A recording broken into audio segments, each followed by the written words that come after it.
পাঠ্যপুস্তকে যে আদিবাসী শব্দ গাফিতি সেটাকে আবার পুনর্বহাল করতে হবে এবং আদিবাসী বলে সাংবিধানিক স্বীকৃতি দিতে হবে।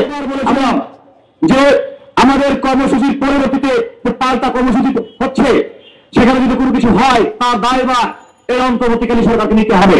আমরা দেখেছি এত আলোচনা হয়েছে, সেই ঘেরাও কর্মসূচির আগে সেই সন্ত্রাসী সংগঠনের নেতৃবৃন্দ তারা ফেসবুকে নানা ধরনের হুমকি ধামকি দিয়ে এবং বিভিন্ন ধরনের হামলার ভয় দেখিয়ে তারা পোস্ট করেছে।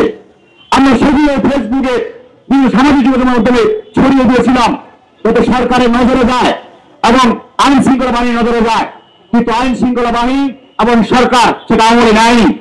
যার ফলশ্রুতিতে কি হলো, আমরা যখন শান্তিপূর্ণভাবে ঢাকা বিশ্ববিদ্যালয়ের রাজবাসী কর্তৃক থেকে আমরা মিছিল সহকারে সেই আইন শৃঙ্খলা বাহিনীর কাছাকাছি গেলাম, ঠিক তখনই আমাদের উপর অতর্কিতভাবে হামলা করে সেই সন্ত্রাসী সংগঠন স্টুডেন্টস ফর সভারেন্টি নামের সন্ত্রাসীরা। তার পরবর্তীতে কি হলো, আমাদের 21 জন নেতাকর্মী, ছাত্র সাধারণ ছাত্র শিক্ষার্থীরা এবং সাংবাদিক বন্ধুরা সহ আমাদের যারা বাঙালি বন্ধু ছিলেন, সে বাঙালি বন্ধু সহ আমাদের 21 জন শিক্ষার্থী আহত হয়। তার মধ্যে অনেকজন গুরুতর আহত হয়, তাদেরকে উন্নত চিকিৎসার জন্য ঢাকা মেডিকেল থেকে প্রাইভেট মেডিকেলে আমরা নিয়ে চিকিৎসা সেবা প্রদান করার এখনো চিকিৎসা চলমান রয়েছে। তারপরে পরের দিন কি হলো, বাংলাদেশের প্রগতিশীল ছাত্র সংগঠন সহ আমরা যারা বাংলাদেশের প্রগতিশীল চিন্তা চেতনায় গ্রহণ করি, আমরা সকলে মিলে সংক্ষুব্ধ ছাত্র জনতার ব্যানারে আমাদের উপর যে হামলা হলো তার প্রতিবাদে আমরা স্বরাষ্ট্র উপদেষ্টার মন্ত্রণালয়ের অভিমুখে একটা পদযাত্রা করেছিলাম। আমরা দেখেছি যে 15 তারিখ যখন আমাদের উপর হামলা হলো তখন পুলিশ নীরব দর্শকের ভূমিকা পালন করেছে।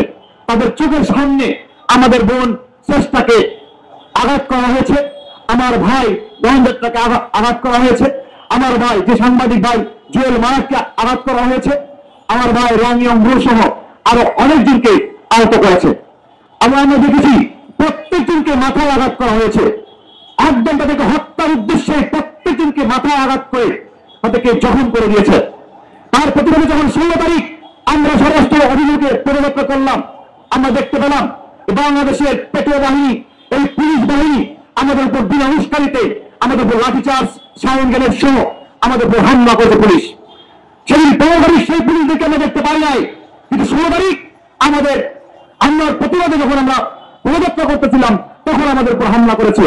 আজকে আমরা মনে করি এই রাষ্ট্র এবং সরকার ইচ্ছা করে আমাদের উপর হামলা করিয়েছে, যার ফলশ্রুতিতে আমরা দেখলাম আজকে আমাদের উপর এবং পরবর্তীতে যে পুলিশ আমাদের উপর হামলা করলো সেটা আজকে স্পষ্ট হচ্ছে বাংলাদেশে যে বাংলাদেশে কোনো আদিবাসী বলা যাবে না, রাখা যাবে না, সেরকম একটা পরিস্থিতি তারা তৈরি করছে।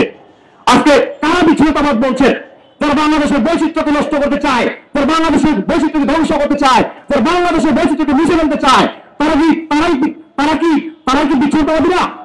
আমাদেরকে কিভাবে তারা বিচ্ছিন্নতাবাদ বলে?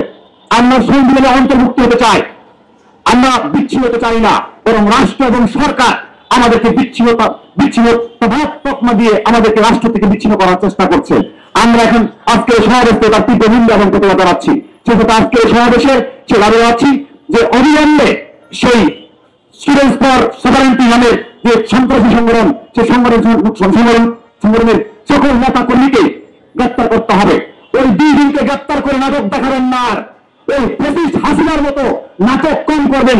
সুতরাং আমরা দেখতে চাই যারা মূল হোতা এবং যাদের নির্দিষ্টে আমাদের উপর হামলা হয়েছে, যাদের নেতৃত্বে আমাদের উপর হামলা হয়েছে, তাদেরকে দ্রুত গ্রেপ্তার করতে হবে এবং দ্রুত গ্রেপ্তার করে আইনের আওতায় নিয়ে শাস্তি নিশ্চিত করতে হবে।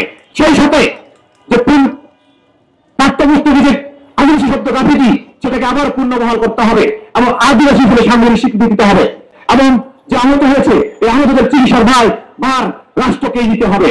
সুতরাং আবার আমরা সবাইকে আমাদের সংগঠনের পক্ষ থেকে সংগ্রামী শুভেচ্ছা এবং অভিনন্দন জানিয়ে আমি আমার সংযুক্ত বক্তব্য এখানে শেষ করছি। ধন্যবাদ সবাই।